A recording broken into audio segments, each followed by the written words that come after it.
চলমান জ্বালানি সংকটে কুষ্টিয়ার পাম্পগুলো থেকে পর্যাপ্ত তেল পাচ্ছেন না গ্রাহক না। আর এ নিয়ে বিস্তারিত জানাতে কুষ্টিয়া থেকে যুক্ত হচ্ছেন আমাদের সহকর্মী মাহতাবউদ্দিন লালন। লালন, কুষ্টিয়ায় জ্বালানি তেলের সংকট আছে কিনা, পাম্পগুলো থেকে গ্রাহকরা পর্যাপ্ত তেল জ্বালানি পাচ্ছেন কিনা জানাবেন আমাদেরকে বিস্তারিত।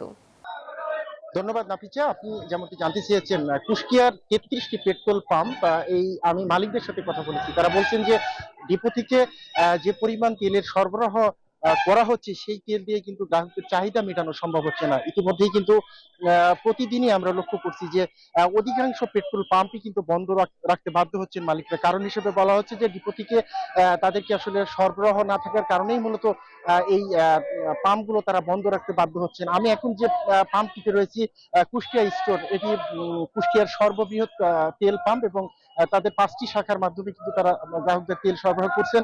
আমি এর মালিকের সাথে কথা বলেছি। তিনি বলছেন যে আসলে তারা শুধুমাত্র আজকে ডিজেল সরবরাহ করছেন, এছাড়া কিন্তু অকটেন বা পেট্রোলের কিন্তু কোনো সরবরাহ এই পাম্প থেকে আজকে করা হচ্ছে না। কারণ হিসেবে বলছেন যে ডিপো থেকে তারা তেল পাননি, যে কারণে মূলত আসলে তাদেরকে এই পেট্রোল এবং অকটেনের যে সরবরাহ, সেটি কিন্তু আসলে বন্ধ রাখতে বাধ্য হতে হয়েছে।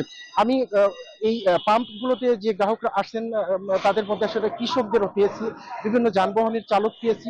তারা অভিযোগ করছেন যে আসলে এই পর্যাপ্ত তেল না পাওয়ার কারণে কিন্তু আসলে গাড়ির চলাচলে বিঘ্ন ঘটছে। পাশাপাশি বোরো আবাদ ইতিমধ্যেই কিন্তু ক্ষতির মুখে পড়েছে, এবং চলমান যে চাষাবাদ, সেটিও কিন্তু আসলে ক্ষতিগ্রস্ত হবে বলে কৃষকরা বলছেন। পাশাপাশি আমরা লক্ষ্য করেছি যে এই তেলের সংকটের কারণে কিন্তু আসলে জনজীবনে ব্যাপক বিরূপ প্রভাব পড়েছে।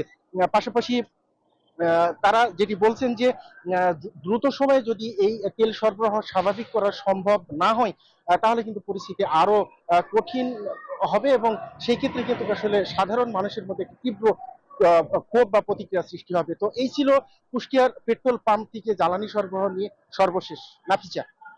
ধন্যবাদ আপনাকে আমাদের সঙ্গে যুক্ত হওয়ার জন্য।